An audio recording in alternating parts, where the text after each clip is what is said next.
It is about 10 a.m. as you finish the climb. Ducking and diving through people in an attempt to make it to your destination. You were meant to be here a day earlier, but time got the better of you. I mean, you only have little legs, what can you say? So, eventually, you see a rather magnificent structure before you. The Royal Masquerade Theatre. Masquerade? I don't fucking know. You see the smell of it as you get the sight of it, the rather imposing brass-formed dragon heads making its logo. It is a sight to behold. Not to mention the intricate cursive that reads, "The Royal Masquerade presents Breaking the Chains Part 1. However, you know that the performance is in a few hours, so you need to work quickly. Just as you take a breath and prepare yourself to walk in, you see the door in front of you swing open as a short, 5'2" man with sort of long brown hair, a curly beard that joins at sideburns, coming up into a well-gelled mohawk. He looks at you. He looks to be like mid-40s and has like a coy smile on his face. But as he looks at you, what and who does he see? Yeah. So sorry. As he swings through that door, his eyes basically locked towards Slab's direction. He sees, but obviously Slab. I'm gonna say about an average height for a goblin. So like 3 feet tall. Yeah, 3 feet tall. For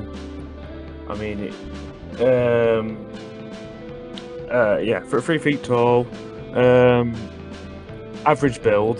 So like he's not stocky or anything like that.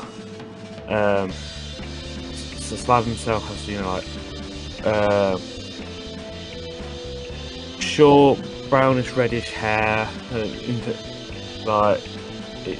styled. It's unkept and stuff like that. Very sweaty. But very sweaty, yeah, because obviously walking up all them stairs with his feet. Yeah. I feel that pain. And punched over a little bit, slightly out of breath, but obviously I was saying that the hair is more like it is styled towards like I'd say a mohawk, but not a mohawk. It's like an upshock. Yeah, it's all brushed towards the centre of his head. I think that might be like is it a faux hawk? I have no idea. I have no idea. I wear hats, so. But yeah, isn't like. It's just like reddish eyes, not like an evil red and stuff like that. It's just like a tint, his colour and stuff like that. Does he carry anything interesting? Well, obviously he's got his loot on his back,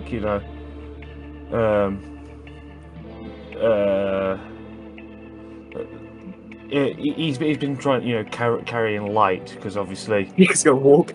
he's had to walk pretty far. Yeah. I think we said that he came from is it Aramore? Yeah, which is like at least a week and a half.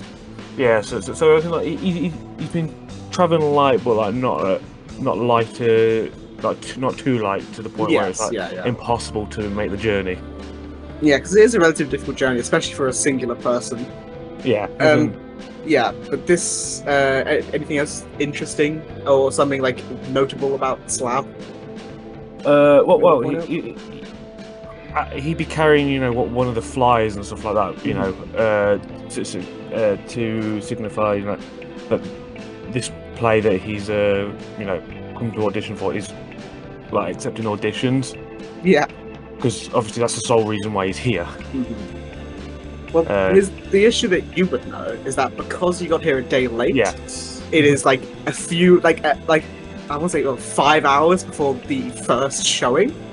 So you're gonna have to be very quick about this.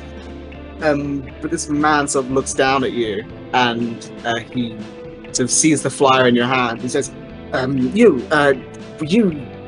heard about someone looking for an audition. Is that you?" Yes, it is. Traffic on the way here is kind of it's slowed me down, unfortunately. Yes, those zebras, zebra crossings. Well, you know, as in like the whole of the like, horse and carriages and stuff like that, they can't go across country. Yeah, especially that you came from. I assume you came from the north, so the forest is probably a bit difficult for them. Yes, I hail from Aramore. Okay. He's like writing down on the clipboard. It says, "Oh, how rude of me. My name is Isaac Fagan. I'm the director of this current show. I know we don't have much time, but luckily Chuck, the character you'll hopefully be playing, doesn't have too many pivotal lines, so it should be simple enough." I do apologise for being so late. It's always alright. As long as we can get this done today, within the next few hours, we should be okay. Just come with me, come with me. Okay, and then I proceed to follow wherever he takes me. So he leads you through the theatre, so you see the first box where people would show their tickets, and then like sort of be shown to their seats. And then you see a small sort of waiting area, and then I'm going to presume that whole foyer sort of thing is quite quiet because obviously it's there's like a few clerks and stuff, but no like people. Yeah. Okay. You sort of see he opens these large double doors from the waiting room, and you see hundreds of seats that line the floor with a small dip down section near the stage to play music. It's sort of, you know, as you would know, help people get immersed into the atmosphere of the whole performance. To the back of this large room is the main stage, and you change the map. This one.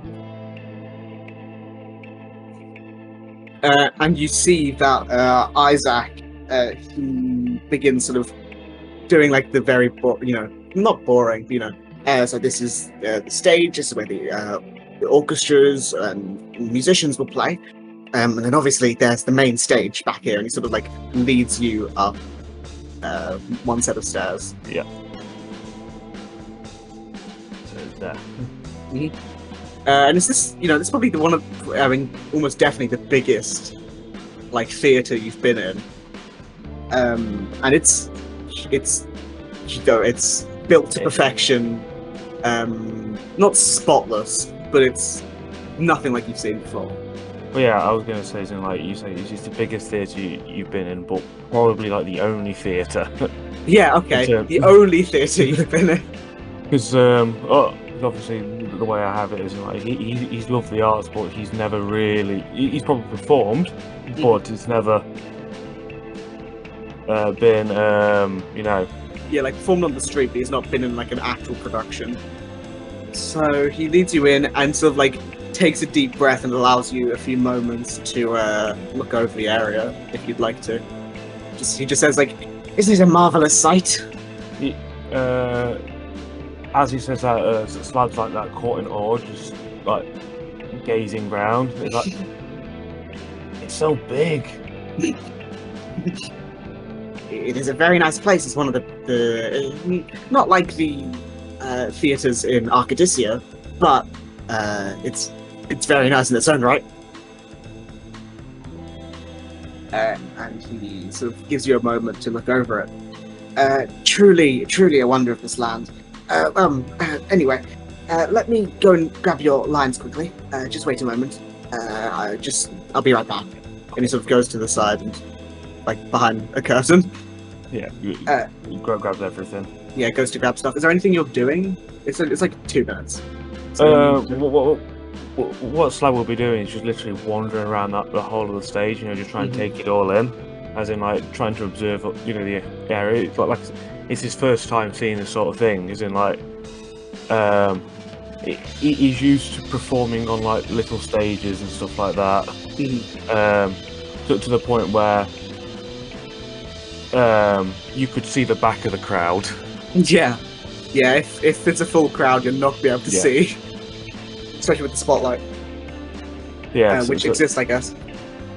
Yeah, it's a magical arcane spotlight. Yeah, it'd be like someone casting produce flame at the Yeah, top. something like that. But sort of as you're looking around and just like taking in this thing, what is your passive perception? My passive perception is not very good. They're all 12. Okay, 12. With 12, so as you're just wandering, just sort of getting a feel for the space, you sort of hear a slight creaking from above you in the rafters, and you sort of see a faint bit of dirt or dust sort of hit the ground slightly. Yeah, as in like, as you know, like it falls in front of them, so like you kind of looks. Slab looks around like semi-confused. He's like, "What was that?" Can you make me a perception check with disadvantage? Yeah. So just roll twice, take the lower. Perception. Well, Okay, nice. both of them are pretty terrible anyway. So. So yeah, you don't see anything. You just like, huh, that was weird. It's probably an oldish building, probably just like something going, like creaking of an old building. I think they should tighten up them bolts. But after sort of a minute or two, Isaac comes back. He sort of comes back, holding some parchment in his hands, as well as like see like a battle axe and a shield, just like he's holding to the side. And he goes up to you and hands sort of a stack of parchment. He hands you a stack of parchment. I will send you stuff. Yes, I was going to say, so what Yeah. lines of what would I need to be speaking? I'm going to assume as well that like this a battle axe and shield is probably going to be a It's a foam. Yeah. It's not. I mean, foam probably doesn't exist, but it's like the fancy equivalent of foam. It's like wood. Yeah. He says, just take a moment to read those lines. And obviously, you are Chuck. That's my lines. Very noted. We can do hair and makeup later, but for now, just see if you can get these right. I will be playing everyone else for the purpose of this. You can just take a quick read of them, and when you're ready, just let me know. Yeah, well, obviously he takes his time reading through, trying to gauge in how he thinks Chuck should be played. So. Just know that Chuck, as a character, is relatively dim, but physically powerful dwarven man, and one of his main, from what I've asked the writer about, one of his main driving forces is glory, but he does also enjoy a good drink. So standard, from what I've been told, standard dwarf shenanigans. Pretty much. So just let me know once you've... So we'll do that in the order I sent you. Yes. So just let me know when you're ready. Obviously our character, I'm going to assume it's going to be a break between each. Yeah, we'll have each bed. Yes, there'll be a pause. I'm just trying to remember. Chuck cast. I'm going to get Chuck's character sheet. You don't know Chuck. No, I'm on about for. I'm on about for the for that line, as in. Who's Chuck? You don't know. You just got the pages. Oh, I know that, but I'm on about as in like. It's just like I say, he's a fan of the play, so he's read it a bit. Yeah. That's why he's come to audition for it.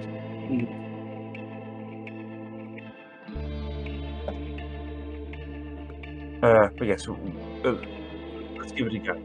Okay.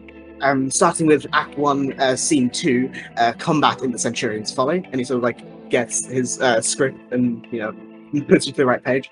and then says, in the great Colosseum known as the Centurion's Folly, Eliza and Akari are locked in battle, prepared to strike the other down while the others fight around them. And then he sort of like goes into like a more like a battle stance, like holding an invisible rapier, and says, in his best Eliza impression, "You're good in the fight. We should once it's over, we should practice more often." And then he's sort of like it's like doing a one-man play, where he like swaps to another side and does Akari. You talk a lot. It's meant to be a battle, not a conversation. And then he sort of gestures, he like looks to you after that line. So obviously, Slab takes a couple steps forward, in a jogging pace. Mm-hmm. It's like, I don't know. Looks like I'm slow to hit with my axe. I can't make it. I better cast, and then. So, can you make me a acrobatics check? Acrobatic? Yes. Oh shit, that's wrong character. 19. Okay. Yeah, that's wrong character. Oh, okay. Spit. Okay, 18. So you go to try and do this fake fool, but it ends up looking like it's too graceful, if that makes sense. I kind of slide in instead. Yeah, you slide in, it looks really good, but you sort of slide and you sort of aim your hand like you're casting a spell, and obviously nothing happens, so it bounces in your head at least. You would see it bounce off of a wall and then hit Isaac in character. And he sort of like he fakes knock him down as he's doing Akari, and then sort of like brushes himself off and like looks at you, and then like goes to his clipboard and starts writing something down with like a slightly annoyed expression. Yeah. Yeah. So obviously, as Slab does that graceful slide. Mm-hmm. He sort of has like a grin of like yes, like he's like he performed like it well in his head. Yeah. This guy's saying write them down. Can your passive insight? He says they're all 12. Yes. So you can tell he's like slightly annoyed with it. Okay. Something to work on. Next scene, Act 1, Scene 5. They're dueling the Hydra, and sort of puts the clipboard down. Sneaking up on the great five-headed beast that took Lyra, we see it in the distance. The High General holding her own. As they approach, a twig snaps and everyone turns to Chuck. Oh dear. Well, I did mention I'm good at three things. These things being is like hitting stuff with my axe, drinking, and right out of character. Would Slab have known like in the whole play? Yeah, you would have known what sticky balls means. Yes, you would have known what sticky balls means. It was like I'm playing pool. Being quiet isn't one of them. You see him, obviously in the script says everyone sighs, but you can't tell if he's sighing or doing a character. And then he sort of like flips and sort of sets the rest of the scene. The Hydra is on its last legs, preparing to charge towards the group. Everyone looks bloodied and bruised, and they take this creature on as it lurches forward.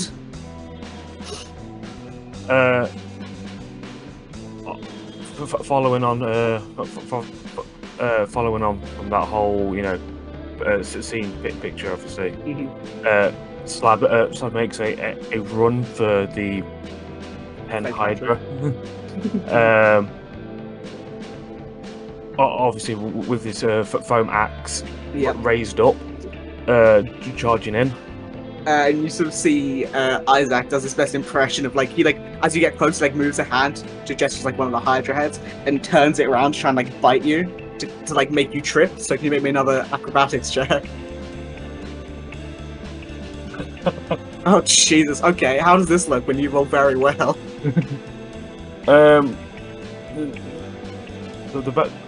What happens is he goes to trip and then Slab kind of jumps and it misses and he kind of lands on both feet and swings down with the axe.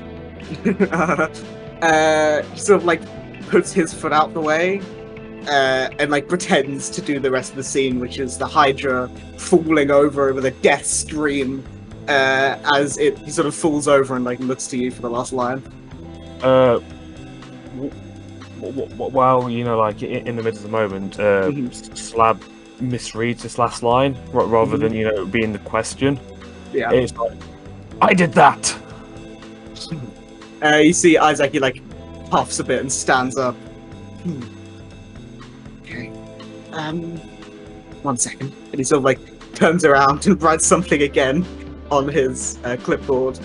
This time you can like hear that the ink is like the quill is like pushing hard, like he's annoyed. Great. Act 2, Scene 2. Cool. During the party, in the main games room of the manor, Chuck, Callett, Sir Percival, and Elliot are talking. And he sort of does his best impression of Sir Percival. Come on, Elliot, loosen up a bit. You can't always be nervous. I'm going to start reading it, you know, as Slav's read his lines. I'm going to assume he's like picked up on the fact, you know, that Chuck. This is the party bit, so he's like, yes. Chuck might be a bit merry. Yeah. So as he was like, yeah, lad, we could play some sticky balls. It really helps, you know, loosen up the old joint and gain a bit of confidence. So Isaac gives like a slight smirk. So that wasn't too bad. And then as Elliot, he goes, well, what is sticky balls? Well, it's when you take the, you know, the big stick, you know, the pull cue, and you put the pull balls in the pockets. It's over there, isn't it? It's a stick and balls. Okay. Not too bad. He seems like relatively okay with that performance. He sort of writes something down. Okay, final scene for now. It's a very important scene, so you make sure to get it right, okay? Okay. In the home of Lila and her family, the group are discussing the best course of action. And then he sort of like does his best impression of Lila. Thank you all so much. I don't want to do this alone, but I can't risk you all getting hurt. So Slab, you know, gets himself ready to perform it. You know, like it's an important scene, as in he needs to give it all. Like, come on, you're gonna need some muscle to take that guy down. No matter how, we have your back. I'm always with you. You have my battle axe. And as soon as you say, he was like waiting with bated breath as you were talking, and as soon as you say battle axe, he goes, no, it's all wrong. You're getting it all wrong. You're thinking too much. Chuck is a dim-witted joke character. It's not battle axe, it's axe. He doesn't slide, he falls, he trips over. I don't think this is going to work. Clearly you're not cut out for this line of business. Please see yourself out. Please, just get out of my sight. I take it as he's saying that as he's walking off, or he's waiting for... He is like tapping his like foot and is like muttering to himself, annoyed, and you hear him say, I guess I have to play Chuck myself. So Slab kind of like looks a bit disheartened as he said that. It's kind of like, because Slab himself, you know, like thought he put on the best show of his life. You know,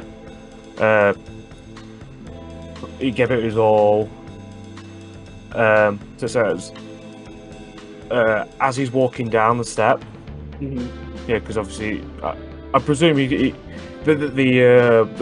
prop axe and shield has been taken off him at this point. Yeah, Isaac would have like walked up and like snatched all the stuff he gave you and just like out. Yeah, so as he's walking down the steps and stuff like that, he's kind of like, when I read the play, Chuck seemed like it had been misunderstood. He didn't seem that dumb. Obviously, he's muttered that under his breath. Yeah. Hold on, I'm gonna have this guy make a perception check to see if he heard that. I'll add to 15, 17. He's like, well, clearly you had a bad performance. This is what it says. I've spoken to the creator. I think the creator had it out for him. That's my gameplay. I thought arts were what you saw, what you read. Nothing something like this. Nothing something like this. And you begin to walk out. So that's sort of as you were shouting, and sort of continue to walk. Isaac's just staring daggers into the back of your head. And you get to about here, and your past perception is 12. Yes. So you sort of go past this chair here, like these two chairs, and you see sort of at the corner of your eye, like a small carved mark on the armrest. It looks to be in the style of a hand with like a slash down the center. Okay. Can you make me a history check with advantage? I was going to say, do you reckon I know that? Yeah. Thank God. 18. Okay, I'm gonna have to give you all the information now. So you would know this mark. I would say growing up in Aramore, you've been around a lot of sort of crime-related things and know a lot about that side of this country. You would know that is the mark of the Crimson Hand, which is sort of an organization that works throughout Ithiralba, but mainly in Crown-Top, the capital.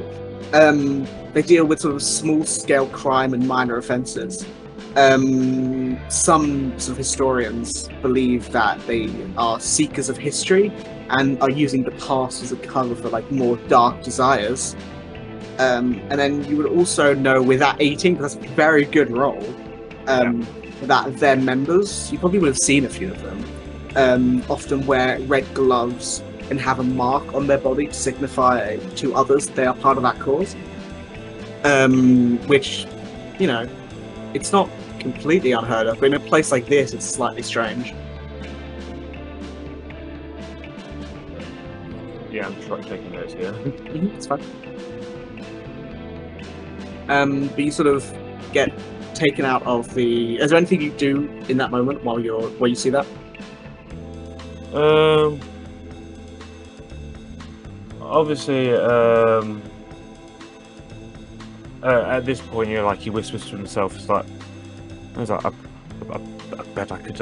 Obviously, he's out of the earshot of Isaac now. He's just like going back. I think you're almost out. He's just like. Yeah, he kind of whispers to himself, I bet I could be a better invention of how they portray truck in this. I'll show them. He says that as he's just before he notices that mark. So and then he captures the glimpse of the mark. Yeah. So you see this mark. Is there anything you think or say when you see it and know that information? Obviously, as he sees the mark, he's kind of like, why are these here? As in, I get them being, this is all in his head and stuff like that. It's I get them being in Crown Top, but why in this theatre? As in, I'm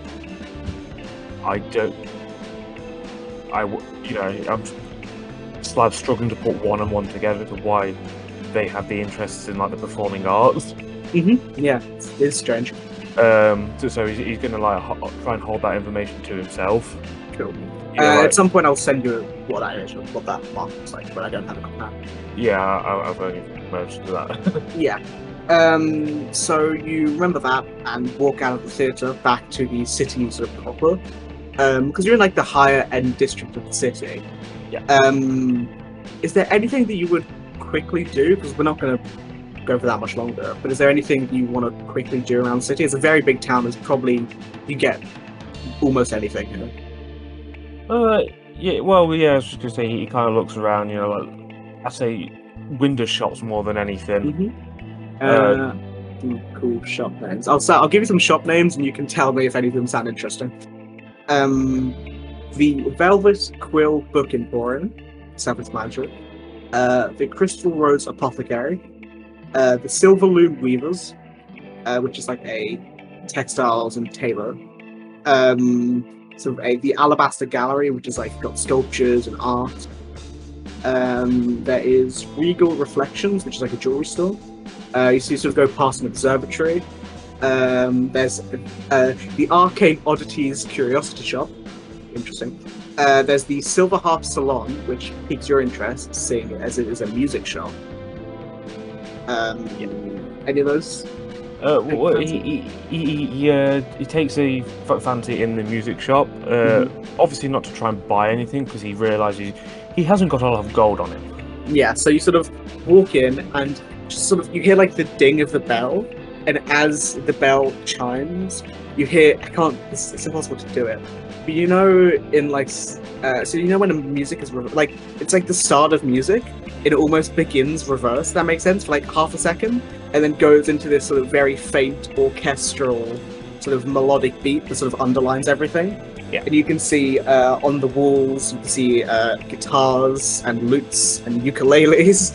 You can see sort of some drums. You see bird pipes. You see flutes. Sort of all manner of instruments, and sort of standing or like just like gently sitting at a chair behind the desk is this sort of well-groomed Air Genasi man. Sort of, you can see he's got tattoos on his skin adorned with music notes. He seems like very confident. He's just like reading probably some sheet music, and sort of like looks up at you as you enter. Is there something you need, sir? No, I'm just browsing, just seeing what I could probably save up for. I don't have actually a lot on me, you see. That's all right. That's all right. But I can see you already have a fine instrument there yourself. Yes. Thank you. This is my trusty lute. I've had it for a while. Good. He sort of like, as you say, you're not going to do anything. He like still makes conversation, but seems slightly disinterested. But basically, it's one of them is like trying to shut down the conversation. Well, he's not trying to shut down the conversation. He'll talk to you if you have anything. But he's just like, oh, you're not going to buy anything? Okay, I'll make idle chit chat and not try and do much. The thing is, in Slab's tools, you can do drums, lutes, and lyres. So well, I would say like you're a bard, and I would say you could pretty easily with like a day of training, you could probably pick up an instrument relatively well, just because of like using your magic and stuff to influence it. Yeah, I was more going to say something like I moved towards like the guitars, lutes, ukuleles area, and just like basically scan through like what they've got available and stuff like that. Let's see. So you see all manner of nice looking. Sorry, what are the instruments you can do? Just basically, the string instruments. Okay. Yeah. So you sort of see all manner of well adorned and nicely engraved instruments. If you do sort of pick up your attention, because they have like individual like cards under them. Yeah. That like signify something more important. You see say this. Something called a say CLI. CLI? COI. CLI. CLI. It's such a weird. Slee Lyre, which is like it's sort of, you can see it's like very well adorned. You can see like runes in it, which implies it's probably magical. You see a thing called a DOS lute, which also seems to have some magical properties to it.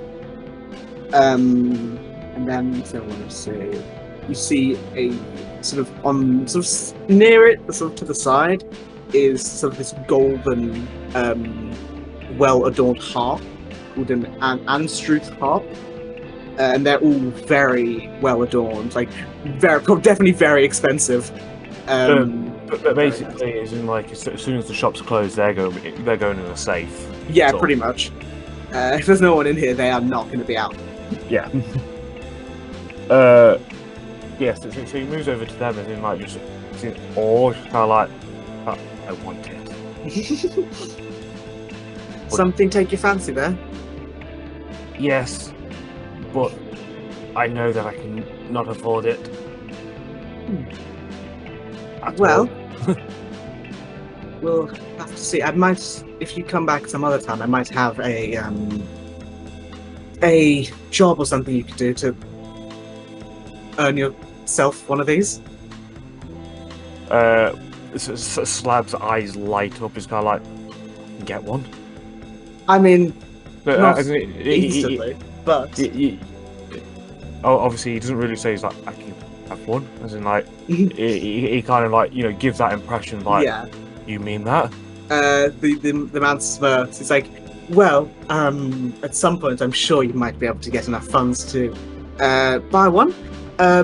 If something comes up and you're the first you come by, I will let you know. He kind of goes over to the shopkeeper and he's like, thank you, sir. Thank you. What is your name, by the way, just so I can write it down? They call me Slab. Slab. Okay. Do you need the full name? It might be easier. Concrete Slab. Concrete Slab. He sort of writes something down in his book. Well, I am Maestro Alaric, and he sort of like holds out a hand to shake yours. Yeah, he goes to shake his hand back. Mm-hmm. I am always one to help a fellow artist in need. So if something comes up, I will let you know. Do you have a business card that I can take just to remember this shop? I mean, it's sure. He sort of like pulls out generic business card with the Silver Harp Salon. And you see on the business card it says, oh shit, I'm gonna have to remind myself of something. I didn't think this would come up. Hold on 1 second. Scrolling through things. What are the days of the week? It says performances every Saloonist and Ophalis, which is like Monday and Friday. I'm just gonna write Monday and Friday, and then yes, kind of like. So performances every Monday and Friday. That's pretty much. And he says, "I will be happy to see you at performance, and if something comes up, I will do my best to find you." Thank you, sir. Thank you. And as that happened, like after he's done all the pleasantries and stuff like that, he's like, he often, says goodbye and kind of like wanders out, just to find a place there he can probably get some food and rest his head, because obviously, well, no, actually no, it's in a couple of hours, isn't it? We're quite in the morning, isn't it? Yeah, so it's about 11. Yeah, you just trying to find a place, a cheaper place to kind of like chill for the day, until obviously he kind of wants to see the play. Yeah. At least, even if he can get into it. Them. Yeah, but he also knows that he can't just hang around the foyer for a bit. Yeah. Until then. For like 4 hours. Yeah. So you sort of head to generic coffee shop, tavern, whatever, and sort of get a relatively decent meal, and sort of enjoy the rest of your day leading up to the performance at about 3 p.m. Have a good meal, probably like, I mean, how much food and how high end would you go? Oh, as in like, he'd probably go as low as he can, because growing up, we've not like the best, experience in terms of, luxuries and stuff like that. He knows how to get by and stuff like that. So you're like looking at how much he's got. It's like, yeah, I'm just trying to find. Folks would do him. Sort of like. Yeah. So you head sort of. So you were near like the top of the city, not the very top, but sort of like the middle section of the city. But you sort of head down to sort of like the poorer sort of lower class area, if that makes sense. Because the city works on like the higher up you get, the more sort of opulent sort of structures you get. And head to a tavern called the Rusty Goblet. It's this very seedy tavern. You see there's this dwarven man at the sort of sitting at like the desk, and he sort of sees you walk in and like smirks. Anything you need there, sir? Just a bite to eat. That's all I need. Right. How much we talking? Are we talking gold or? You don't know. Just enough to fill me up. Okay, well, you're only small, so 2 copper. Yes, it's like that'll do me. Good. Get you a plate. Just sit down over there. Thank you. 2 copper, by the way. So you have only gold. So you'd split 1 gold into 10 silver, and then 1 silver into 10 copper. So you'd have 1 less gold, 9 silver, and 8 copper. 9 silver, 8 copper, yeah. But sort of a few minutes later, actually no, probably it's more like 20 minutes later, you sort of someone comes around and hands you a plate of very bland food. It's like base level, gets by. It's like rations. It's not nice, but it's edible. Yeah, it's edible and stuff like that. It doesn't deter him from eating because he's kind of like on a bad day, you know, like in terms of at home, and this is what he would have had. Yes. Okay. You know, like constant. You know, let's say a bad week, as in like this is what they would have had anyway. Yeah. So he's kind of used to it. Cool. But it's about, I think by the time you sort of midway through eating your food, it's about 11:45-ish. And sort of get ready for the rest of the day. And I think that is where we will end this